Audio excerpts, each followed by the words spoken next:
Let's begin with respect. What this isn't just content, it's truth. Most people repeat the same choices, stay busy, but never truly act. Now I want to ask you something and answer honestly in the comments. Which city and country are you watching from? New York, Los Angeles, Chicago, London, or somewhere else? Human nature is unforgiving. Patterns define outcomes far more than intention. Every day wasted in avoidance is a day your future will never return. This is a life emergency, measured not in crises, but in cumulative, invisible loss. Discipline is not optional. It is the mechanism that converts potential into reality. By the end of this session, you will see exactly why you are stuck, what keeps you trapped, and how these internal patterns govern everything you do. Your mornings are the first evidence. They reveal truth before words, before excuses, before the world watches. Your mornings expose your real beliefs, not your stated faith. What you do before the world sees you is what you actually trust, not what you claim to value, not what you speak about publicly. Behavior in the first hour is unfiltered. It happens before performance begins. It happens before identity is protected. The mind is raw. Defenses are low. Habit takes control. This is why mornings reveal truth so efficiently. A person may speak about discipline, purpose, belief, or devotion, yet their morning shows avoidance, delay, and emotional bargaining. This is not hypocrisy. It is unconscious belief acting itself out. The brain prioritizes what it believes keeps it safe. Comfort is chosen automatically when meaning is weak. If faith were embodied, not verbalized, it would show up as structure. Order would appear before emotion. Intention would precede stimulation. When that does not happen, it is not a moral failure. It is a belief hierarchy problem. The nervous system does not respond to ideals. It responds to practice certainty. If scrolling comes before stillness, the system has learned that noise is safer than silence. If delay comes before direction, the system has learned that avoidance reduces pressure. These are learned conclusions. They form slowly, repeatedly, without awareness. People think belief is what they agree with intellectually. It is not. Belief is what the body obeys under no supervision. That is why mornings matter. They are unobserved. No one is watching. There is no applause. No consequence appears immediately. This is where belief leaks out honestly. When prayer is rushed, but consumption is immediate, the hierarchy is visible. When intention is skipped, but reaction is automatic, the truth is clear. The issue is not lack of faith. It is misplaced trust. Trust in urgency. Trust in distraction. Trust in emotional relief. These are functional gods. They dictate action, they receive time. They shape outcomes. Awareness begins when this is seen without shame. Shame hides the pattern. Observation exposes it. Once seen, the question is not how to feel motivated. The question becomes what belief is being protected by this habit. What discomfort is being avoided? What responsibility is being delayed? Change starts when mornings are no longer treated as neutral. They are declarations, quiet ones, repeated daily. The mind listens to repetition, not intention. The body learns from sequence, not words. If the sequence stays the same, the belief stays dominant. Transformation begins when the sequence is interrupted deliberately, not emotionally, behaviorally, slowly, consistently. This is how internal alignment is rebuilt. Not through intensity, through order, through choosing structure over impulse before the day gains momentum. That choice rewires trust. Over time, belief follows behavior, not the other way around. Distraction before discipline is a silent form of self-disrespect. It looks harmless, it feels normal, it is socially reinforced, yet psychologically, it signals withdrawal from authority over self. The moment attention is surrendered, agency weakens. The brain enters reactive mode. Dopamine replaces direction. This is not indulgence, it is conditioning. Every time stimulation comes before structure, the mind learns that effort is optional, that discomfort should be avoided immediately. This creates a fragile identity, one that requires constant input to feel stable. Discipline then feels aggressive, unnatural, even threatening. Not because it is harmful, but because the nervous system has been trained to equate stimulation with safety. Distraction becomes regulation. Silence becomes threat. Focus becomes strain. This is why people resist discipline while claiming to want growth. Growth requires friction. Distraction removes it. The problem is not phones, media, or noise. The problem is sequence. When the day begins with consumption, the mind assumes it is here to receive, not to create. This orientation persists unconsciously.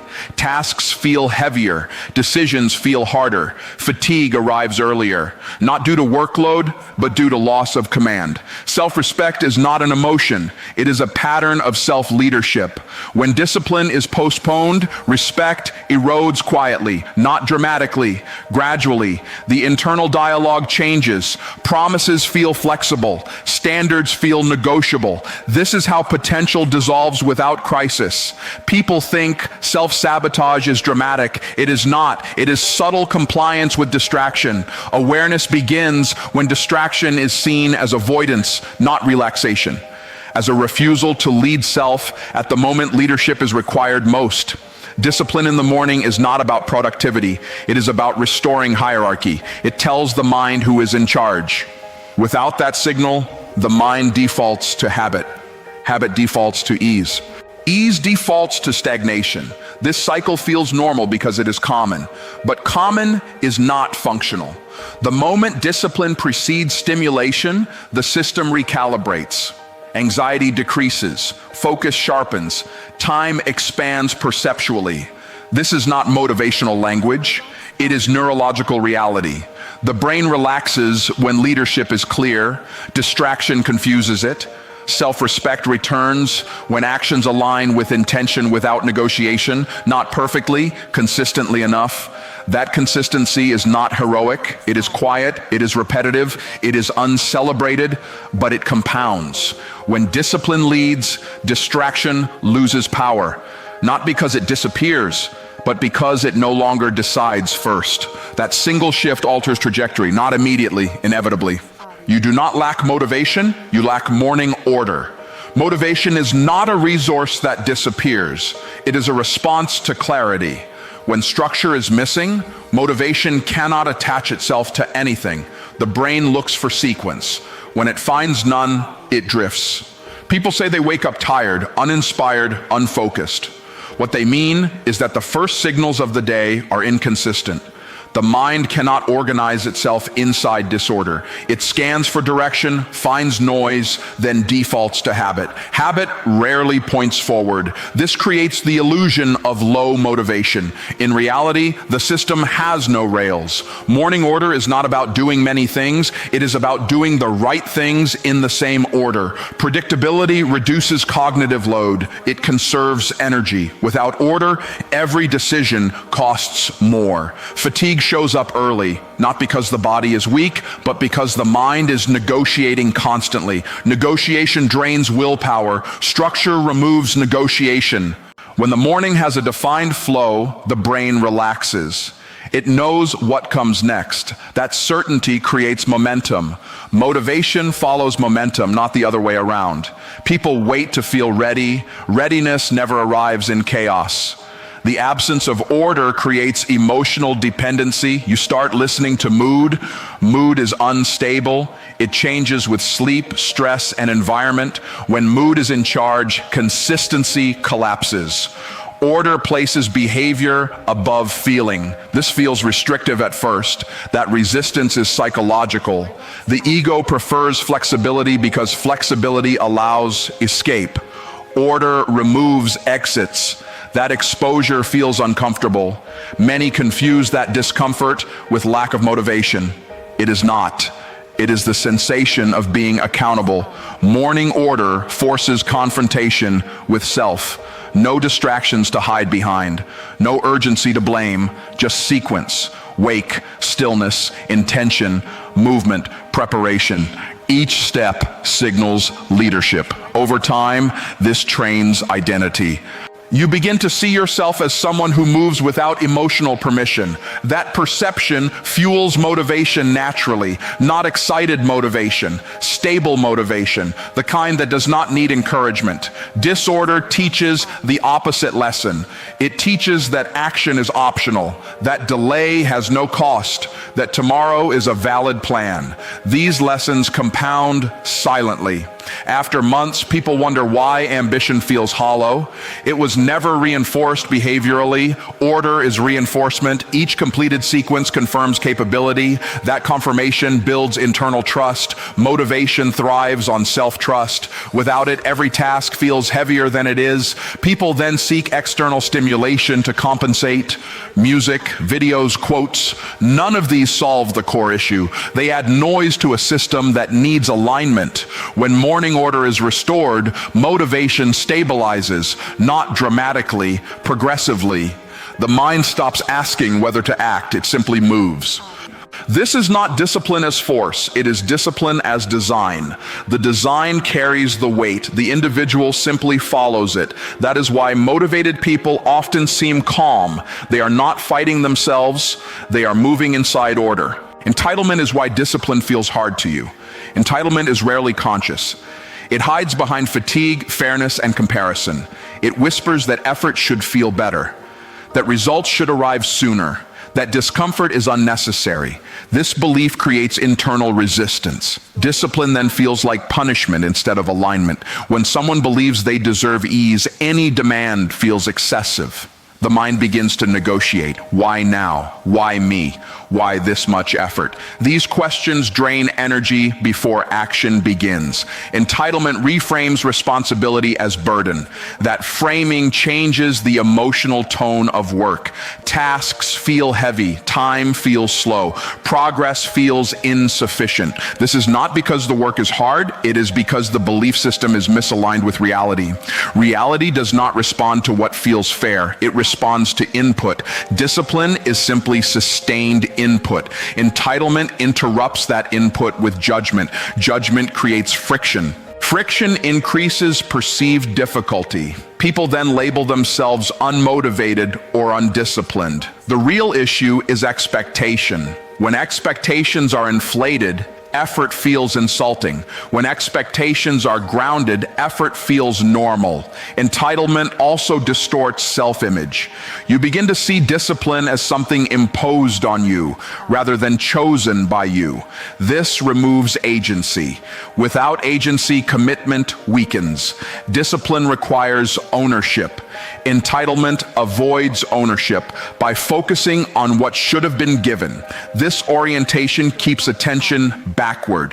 Progress requires forward focus. The mind cannot hold both simultaneously. When entitlement dominates, the nervous system stays irritated. Small obstacles feel personal. Delays feel offensive. This emotional state is incompatible with consistency. Discipline requires emotional neutrality, not excitement, not resentment, just execution. Entitlement disrupts neutrality. It keeps emotion involved in every decision. Awareness begins when discomfort is reinterpreted. Discomfort is not evidence of injustice, it is evidence of growth demand.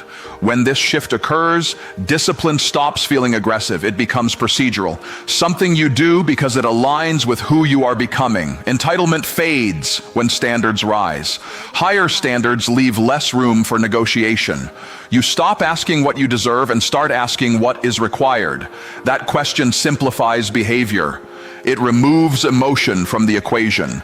People who are consistent are not emotionally superior. They are expectation aligned. They expect effort. They expect resistance. They do not interpret these as signals to stop. They interpret them as confirmation that the process is working. Entitlement interprets the same signals as warning signs.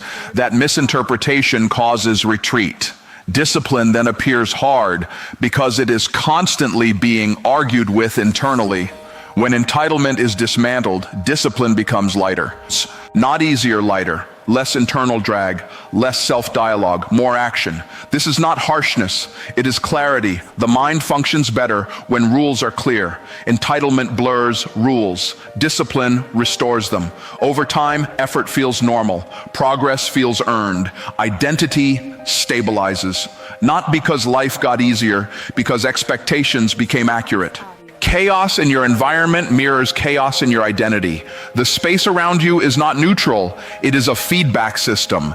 Every object, every placement, every unfinished task sends signals to the brain. The mind reads environment faster than language.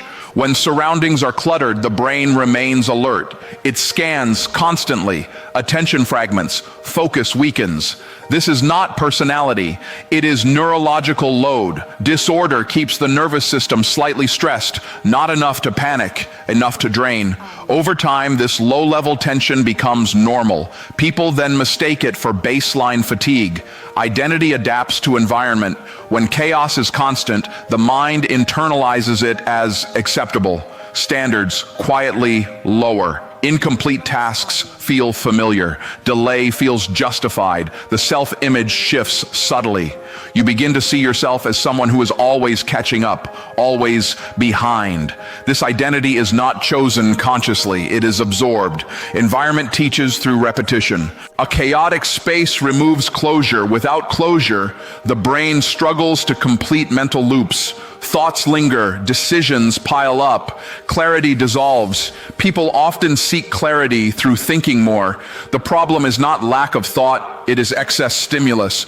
Order reduces stimulus. When a space is organized, the brain relaxes. It knows where things belong. That sense of containment translates inward. Internal boundaries strengthen. Discipline becomes easier because fewer decisions compete for attention. Order is not about aesthetics, it is about cognitive relief. When the external world is simplified, internal bandwidth increases. Chaos, when tolerated, becomes permission. Permission to avoid finishing, permission to postpone responsibility. This tolerance leaks into behavior.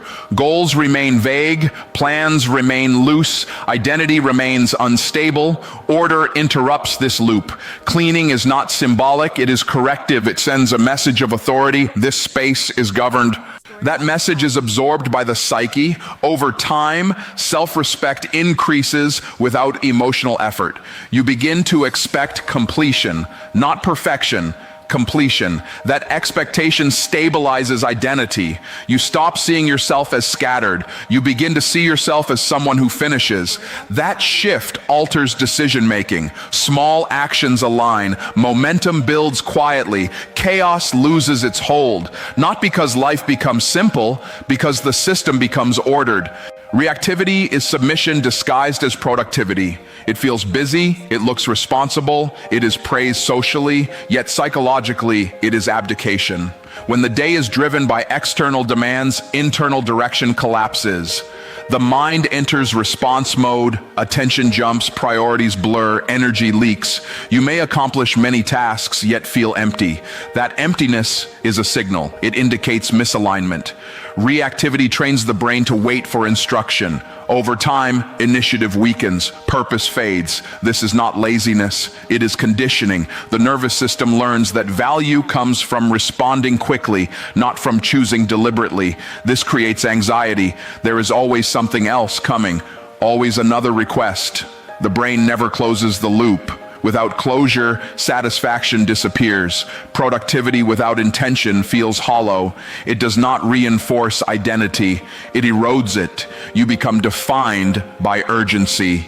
Urgency is addictive. It creates importance without meaning. People confuse urgency with relevance. They are not the same. Reactivity feels productive because movement is constant, but direction is absent. Direction requires pause. Pause feels risky in a reactive system. You fear falling behind. That fear keeps you compliant. Submission feels like contribution. Awareness begins when busyness is questioned. What is this activity serving? Who set this priority? Was it chosen or accepted? These questions create discomfort. Discomfort signals awakening.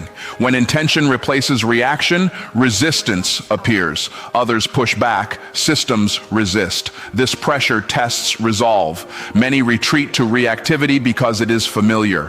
Familiarity feels safe, but safety without direction leads to stagnation. Intentionality restores authorship. You decide before the world decides for you. This does not reduce workload immediately. It changes orientation. You act from choice, not demand. Over time, energy stabilizes, focus deepens, work gains coherence. You feel less rushed even when busy. This is not efficiency, it is alignment. Reactivity scatters effort. Intention concentrates it. Concentration produces impact. Impact reinforces identity. You begin to see yourself as a driver, not a responder. That perception changes how you engage with challenges. You stop bracing, you start steering. Productivity then becomes meaningful, not because it is louder, because it is deliberate. Gratitude eliminates the psychological need to procrastinate. Procrastination is not laziness, it is emotional avoidance. The mind delays when it feels deprived, when it believes something is missing. Gratitude corrects that signal. It tells the nervous system that provision already exists. When the system feels provided for, urgency stabilizes. You stop rushing, you stop escaping, action becomes cleaner. Procrastination thrives on resentment, on the feeling that effort is unfair. Gratitude dissolves that narrative quietly. It shifts attention from what is lacking to what is entrusted. That shift reduces internal friction. Work stops feeling like theft of energy. It starts feeling like stewardship. The brain engages more willingly when it feels resourced. Gratitude also interrupts fantasy. Fantasy is the breeding ground of delay, imagining better conditions, better timing, better moods. Gratitude anchors attention in reality. Reality demands action, not later, now. When appreciation is practiced early, the mind stops waiting for permission. It stops bargaining with time. You move because you are grounded, not because you are pressured. This is why grateful people appear disciplined. They are not forcing themselves. They are not emotionally negotiating. They feel no need to escape the present moment. Procrastination loses its function.